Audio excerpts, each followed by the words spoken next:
بسم الله الرحمن الرحیم. په نننۍ ویډیو کې موږ په ابسس خبره کوو چې ابسس زموږ سره په کومو معنو کې استعمالیږي. نو د ابسس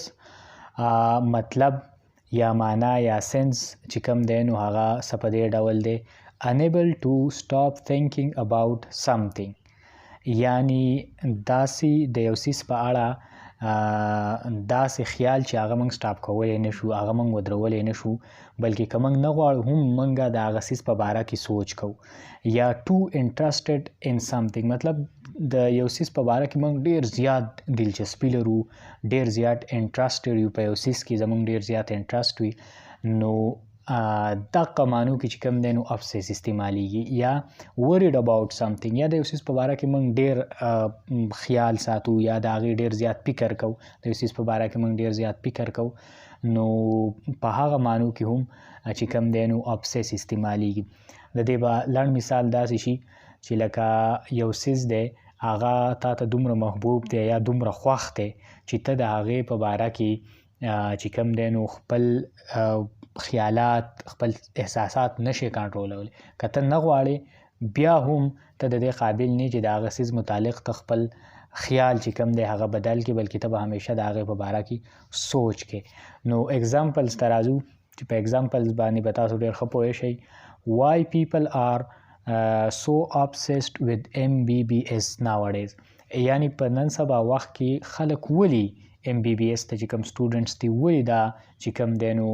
دومره زیات ابسسډ دي، مطلب ولې هر سړی MBBS ته ځي. نو موږ ویلی شو چې یاره ډېر خلک په نن زمانه کې د MBBS ته چې کوم دی نو هغه ابسسډ دي، مطلب MBBS دپاره د هغوی په ذهن کې یوه ویلي او دا او هغه همیشه کوم سټوډنټ چې هر یو سټوډنټ چې وي هغه چې کله هم پیسې کوي نو د هغه دا توقع یې وي او دا امید یې او دا خواهش یې چې هغه یو فیر د MBBS چې کوم ټیسټ دی ایټه هغه چې کوم دی هغې دپاره اپلای وکړي. نو ډېر خلک د دې دپاره افسوس وي. یا په دویم اگزامپل کې he is so obsessed with money، هغه چې کوم دی نو د پیسو دپاره ډیر زیات ابسسډ دی، یعنی د پیسو له هغه ډیر زیات ابسسډ دی. د ابسس مطلب موږ داسې مغشتی شو، یعنی د یو څیز په باره کې پاگل کېدل، یعنی د یو څیز په باره کې دومره خیال کول چې یو خو تا خپل خیال نشي کنټرولولی د یو څیز په باره کې، بله دا چې ته پکې ډېر زیات انټرسټډ یې، مطلب ستا پکې ډېره زیاته دلچسپي ده، د دغې وجې ته خپل خیالات چې کوم دی د هغه څیز په باره کې کنټرولولی نه شي، هر وخت د هغې څیز په باره کې سوچ کې، یعنی د هغه څیز دپاره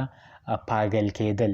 د هغه څیز دپاره پاگل کېدل. په دغې معنو کې موږ اخیستی شو چې یو انسان د یو څیز دپاره د هغه دومره خواهش یا دومره په هغې کې د هغه انټرسټ وي چې هغه څیز دپاره هغه انسان پاگل شي، یعنی دومره حده پورې هغه لاړ شي. نو دغې دپاره موږ ویلی شو چې ابسسډ لفظ بیا موږ هغې دپاره استعمالولی شو، لکه څنګه چې ما په اگزامپل کې ویل چې he is so obsessed with money، یعنی هغه په پیسو کې د پیسو په اړه چې کوم دی هغه ډیر زیات ابسسډ دی، ډیر زیات پاگل دی، مطلب غواړي چې روپۍ پیدا کړي. امید دی چې په دې ابسسډ معنی به پوه شوي.